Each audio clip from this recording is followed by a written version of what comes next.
Hello there everyone, it's Killian here with a review of Divinity Original Sin for modvibe.com. This game is really long. It took me about 44 hours to blitz through just the main storyline. I've heard some people take about 60 if you do side quests and such.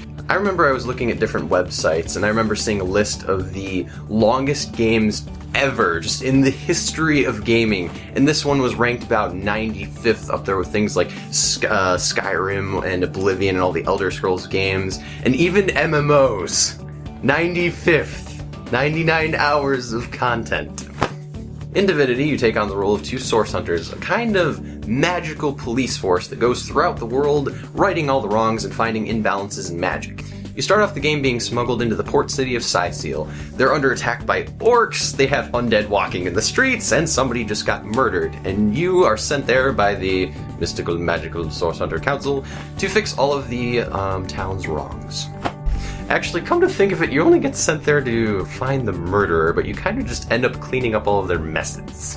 When you're investigating the murder, you come across a strange stone. At first you think it's just evidence, but when you touch it, you get zapped into another dimension. I really don't want to spoil the story after this point, but we can definitely say that it crosses over into the threshold of timey-wimey, wibbly-wobbly. One honest criticism I do have for the story is the process of taking you into that other dimension and just dumping the story on you is a bit of an information overload, and some people might be put off by this, but it's kind of necessary for the nature of the story, and it doesn't really happen again. The world is very interactive. You can break open an oil barrel and set it on fire with a fireball. You can electrocute blood. It doesn't end with the combat either. If you're out of lockpicks and there's a door in your way, you can just break it down if you're strong enough. And once you're done looting that room full of storage crates, why not pick one up and put it in your backpack? Because you can. That's 3 extra gold. Although you probably won't be carrying that many barrels around with you, the fact is that even storage containers can be picked up and moved. Practically everything you see can be interacted with in some way. There are very few just static set pieces in the game. Getting back to my original Dungeons & Dragons analogy, the combat kind of feels like that too. It is a turn-based game, there are action points, but the builds are very free-form. You can kind of pick which stats you want, and then there are specific skill trees, like you have rogue skills, then you have the elemental magic skills, but you can mix and match them however you want. It's very freeform. Like with what I did with one of my characters, he started off as a witchcraft, kind of oddball support caster, but I needed a healer, so I just started training him in water magic halfway through the game, and he became kind of a support healer mage role.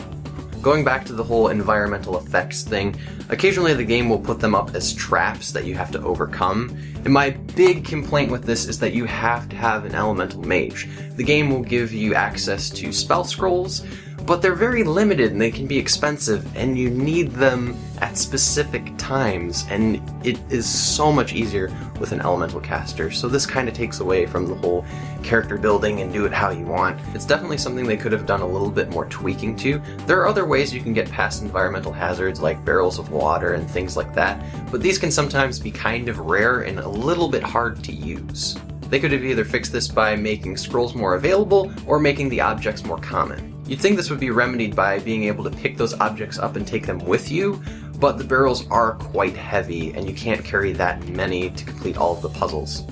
Speaking of the puzzles, they are ridiculously hard. I take no shame in admitting that I had to use a guide just to finish this review, be it a key hidden in the very edge of the view of the camera, or a lever that is stuck into the texture of a wall, or even just information gathering. This game is ridiculously hard. But that's the beauty of the game, solving all of these puzzles without a quest marker or people telling you where to go, just talking to people and digging for information and trying different combinations on all of the puzzles. It's personally one of the most rewarding feelings I've ever gotten from a game. Except when I was following the guide. There are a couple things that I think the game could have done better. Not just the environmental hazard system, but also the questing system has a few hiccups. It'll kind of seem that there are multiple ways to finish a quest when there's really only one. It's a bit misleading. That's not to say that all quests are like that, but there are quite a few. There's only one tried and true way to actually complete them. The game also has a personality system to where you can make moral choices and your characters will kind of talk to each other.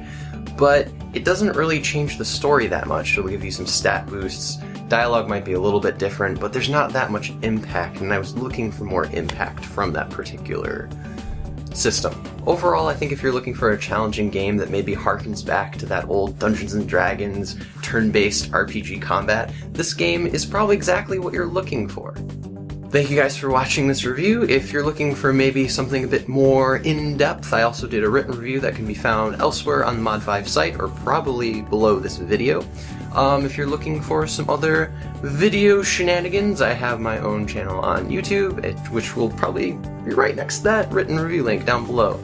And if you enjoyed this review, let us know in the comments. I'm sure there's some kind of comment box wherever this will be put up.